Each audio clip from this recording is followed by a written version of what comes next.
sua família, você precisa dedicar tempo para ela, você precisa dedicar tempo para os seus filhos. E o Bolsonaro, o que você tem para falar dele? Eu acho que ele perdeu uma oportunidade gigantesca de fazer um bom governo de direita e de fazer com que a direita ficasse pelo menos 16 anos no poder.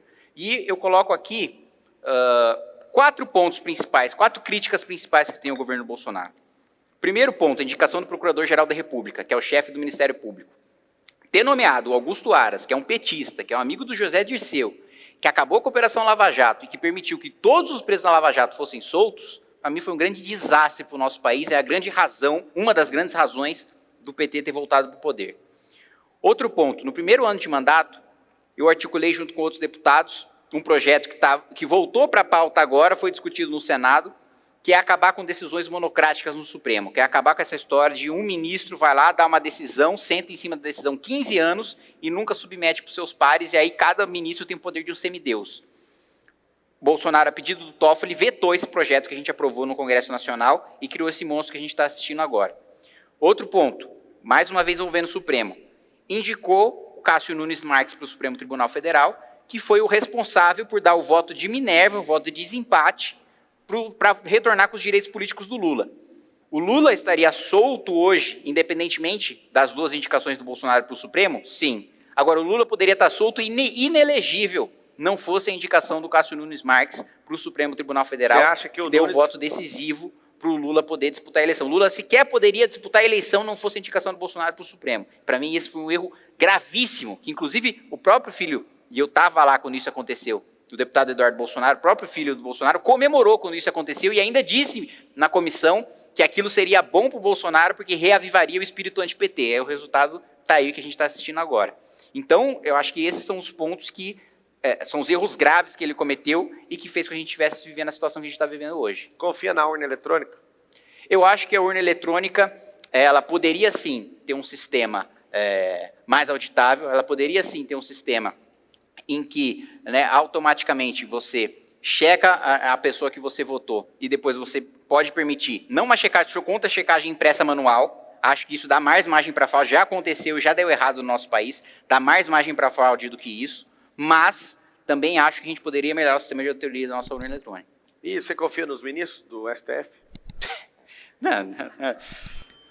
Zero. Eu acho que o Supremo Tribunal Federal hoje se transformou num parlamento paralelo do PT. Eu estava vendo hoje mesmo, mais cedo, 1 hora atrás, a gente aprovou a desoneração da folha de pagamento, né, ou seja, redução de tributos em cima da folha de pagamento.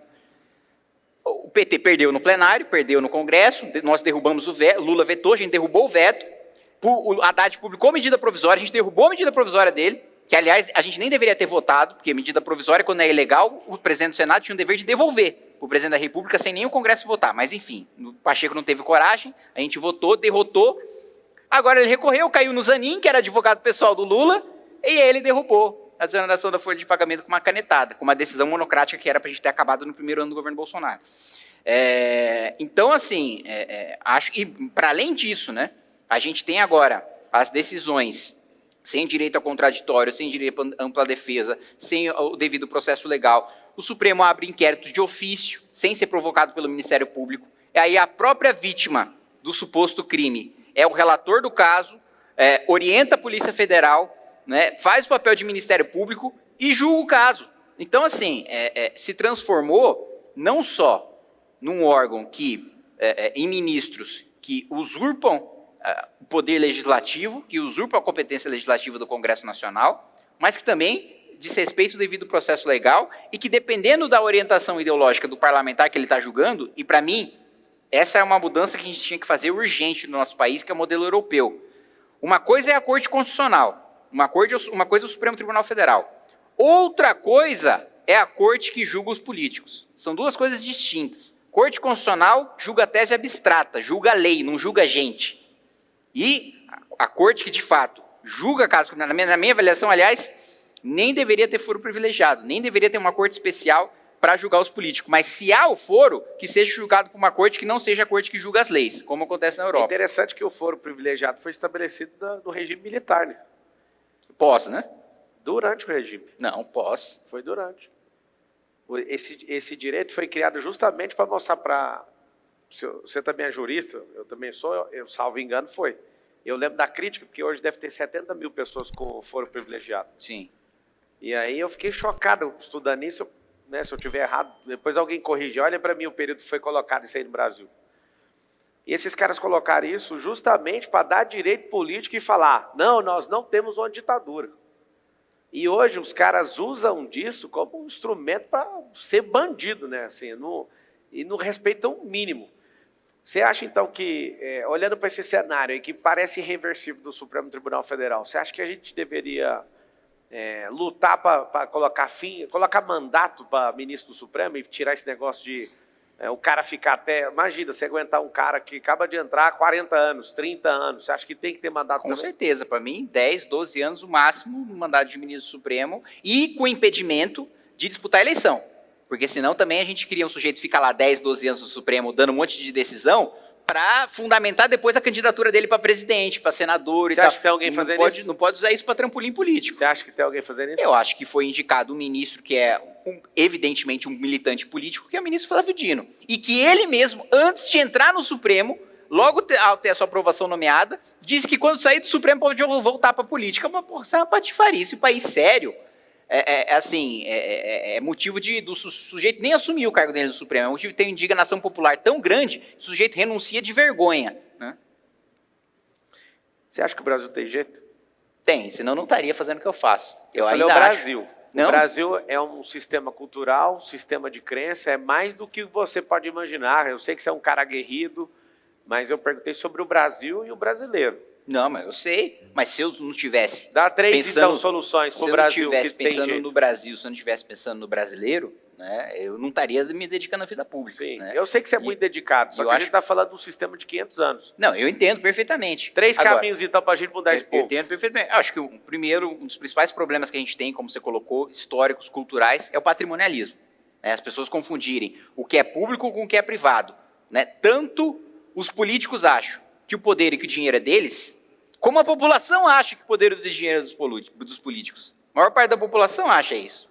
E concorda com isso quando o sujeito vai lá e inaugura a obra e o sujeito aplaude. É como, tem uma analogia muito boa do Nando Moura, que ele diz o seguinte, quando você vê um político inaugurando uma obra no seu bairro e você aplaude ele, é como se você sacasse o seu dinheiro no caixa eletrônico e aplaudisse o caixa eletrônico. Fala, porra, obrigado por dar o meu dinheiro. É isso.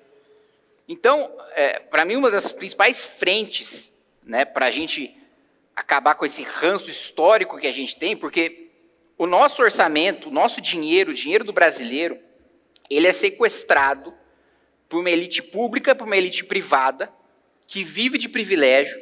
A elite privada, ela não está preocupada em gerar emprego e gerar renda, ela não está preocupada em gerar o melhor produto, ela não está preocupada em diminuir o preço, ela está preocupada em ter um privilégio tributário, regulatório junto com o governo para matar o pequeno empresário, que é 99% dos empresários são pequenos, são médios no nosso país. E a elite pública está preocupada em sugar o máximo que ele puder do pagador de imposto mais pobre para viver uma vida de privilégio. O teto remuneratório constitucional, o máximo que um funcionário público pode receber é o salário de um ministro do Supremo Tribunal Federal, que eu já acho alto, de R$44 mil. Há 8 anos atrás, esse levantamento já está defasado, mais de 8 mil juízes recebiam mais de R$100 mil por mês. Se você virasse governador, por exemplo, você abriria mão de morar no palácio? Aí eu concordo com a medida do Tarcísio de mudar para Cracolândia. Aí eu mudaria para lá, justamente para dar o exemplo. Você acha que o presidente da República tem que morar no palácio? Acho que sim, todos os chefes de Estado, até por razão de segurança. Por exemplo, não acho que o palácio tem que ter o luxo que tem hoje. Agora, sim, que de fato tem que ter uma sede de governo para o presidente da República, até por razão de segurança. Eu nem acho que tem luxo. Eu entrei lá no ano da política, eu achei bem estragado, as coisas bem defasadas. A arquitetura é luxuosa. Não, mas calma, você foi no Congresso? Não, fui no Planalto, onde o Bolsonaro...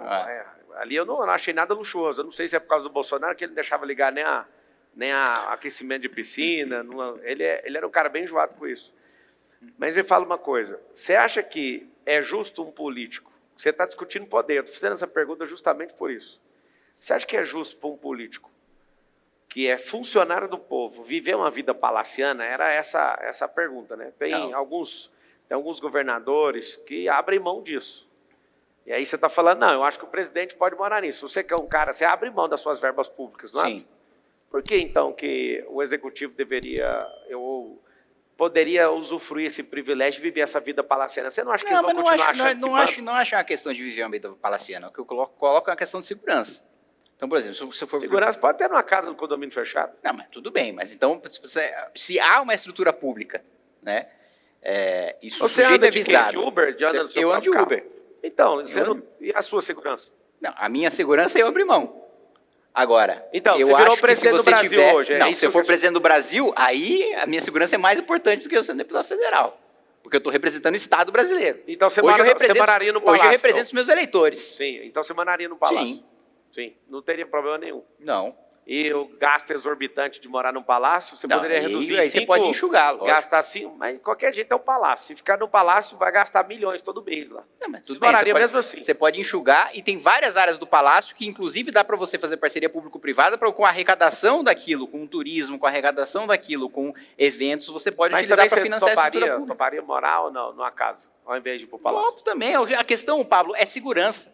É o chefe de Estado. O chefe de Estado, ele é o comandante em chefe das Forças Armadas. Ele é avisado por organizações criminosas. Se ele combate, se eu for, vamos colocar no mundo imaginário hipotético que eu sou presidente da República. Eu sou presidente da República, eu vou declarar guerra ao PCC, vou declarar guerra ao Comando Vermelho. Então o governador também tem que morar. Eu preciso, não, acho que o governador também, porque ele também é o comandante-chefe da Polícia Militar.